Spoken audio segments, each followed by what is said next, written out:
Thank you for staying with us on Nigeria Decides. We go to our first topic for discussion this evening. Of course, the presidential candidate of the People's Democratic Party, Atiku Abubakar, and his running mate, Peter Obi, on Wednesday took their turn at the town meeting, tagged the candidate. Now we're going to be looking at all of the issues that were raised, ranging from fighting corruption, his blueprint, his mandate, looking at the fight against insecurity. He mentioned a lot of things, and of course allegations that have been leveled against Atiku and Obi. Definitely. And your thoughts on the town hall meeting, please do share with us on our social media platform. That's at Plus TV Africa, at Facebook, Twitter and Instagram. And you can also comment watching our live studio session at YouTube at Plus TV Africa. Now we'll have Martin Lomba, political commentator, in the studio with us, as well as Ugochukwu Ikeakor. Good evening, gentlemen. It's good to have you join us.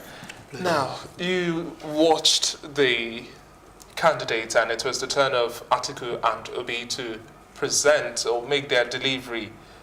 Why should they be voted in as the next officers to lead Nigeria forward? Now, doing a comparison between their presentation and delivery and that of the president, as well as Oshibajo's delivery, how would you say they fared? Well, the candidates, as of Wednesday, Atiku was able to demonstrate the, if you like, desire to rule Nigeria.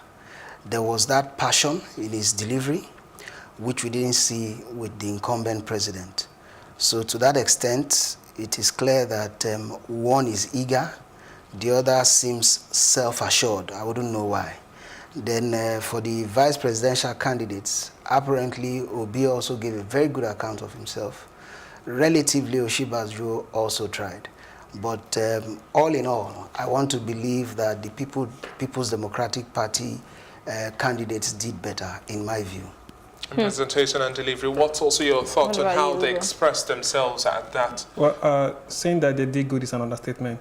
All right, if you compare them with what happened, what we saw, the candidates of the APC, all right, the president was incoherent. He doesn't know what, he didn't know what he was saying at that point. At the point, the vice president was trying to feed him answers that Kadaria Ahmed would say, allow him to, that he can speak for himself. And we're talking about the president that leads more than 180 million people that cannot give a good answer on livestock, on how he tends to fight issues around livestock and the rest of them. So I think comparing Atiku and Buhari or Peter Obi and Osibanjo is not doing the both of them justice. The candidate of the APC was abysmal, and they failed to communicate anything meaningful even at this point. But gentlemen, don't you think that they were also shaken at certain points in time when they were being asked as towards issues of corruption, and even looking at their responses when it came to the criminal justice system and then automation of the public service as well, fighting corruption? Your thoughts on all of this? Atiku was the person that said that for him, he's going to automate the civil service to make it more efficient and faster. And that shows someone that... We'll just take a break. We need to quickly go for a short break. When we come back, we'll continue with that conversation. You're still watching Nigeria Decides. We'll be right back.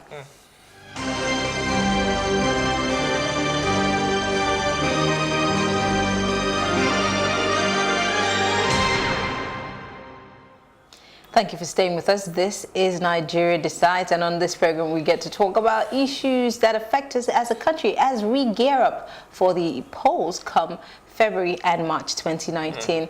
And before we went on that break, we were examining what happened in the town hall meeting, aka the candidate, where we had former Vice President Atiku Abubakar and his running mate Peter Obi on the platform of the PDP. And we're going to be looking at some of the things that were discussed, David. And it's time to take a flashback to just 48 hours ago when the duo were sharing their thoughts. Asking you why you believe Nigerians should elect you as president and vice president in a few weeks when they go to the polls. Why me? Because I'm bringing quite a lot of on the table.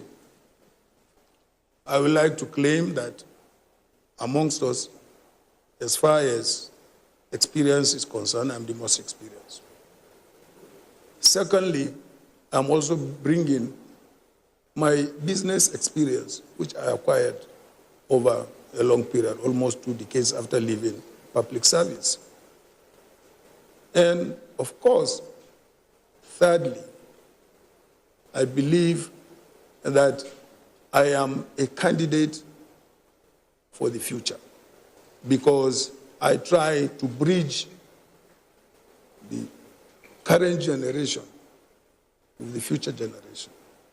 Now, let me bring in Mr. Obi here. Alhaji Atiku has talked about the fact that he's a bridge between the future and the present. And yet he is, I believe, in his 70s.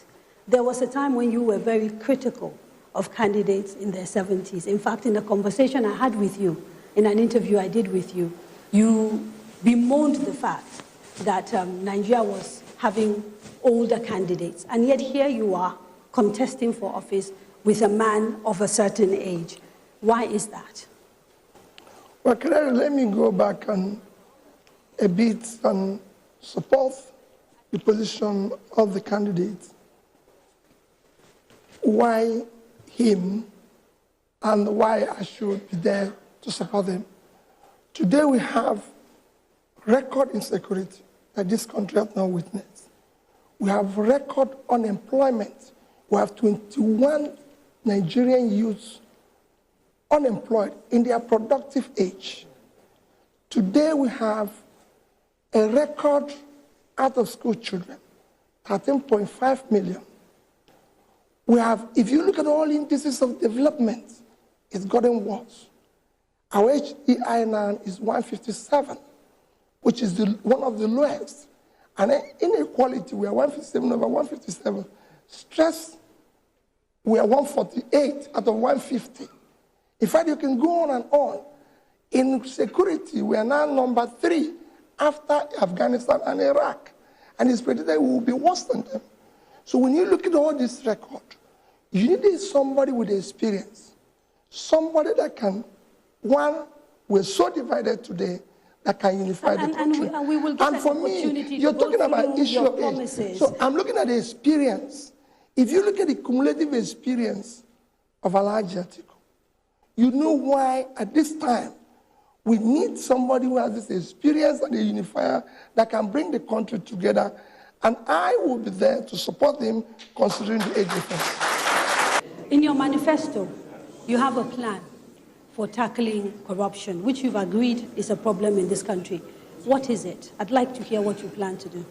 I have said that there is need for us to go by the adage of the English saying, which says prevention is better than cure.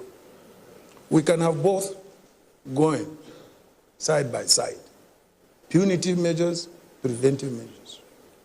And my point is that we should be able to introduce technology in our public service.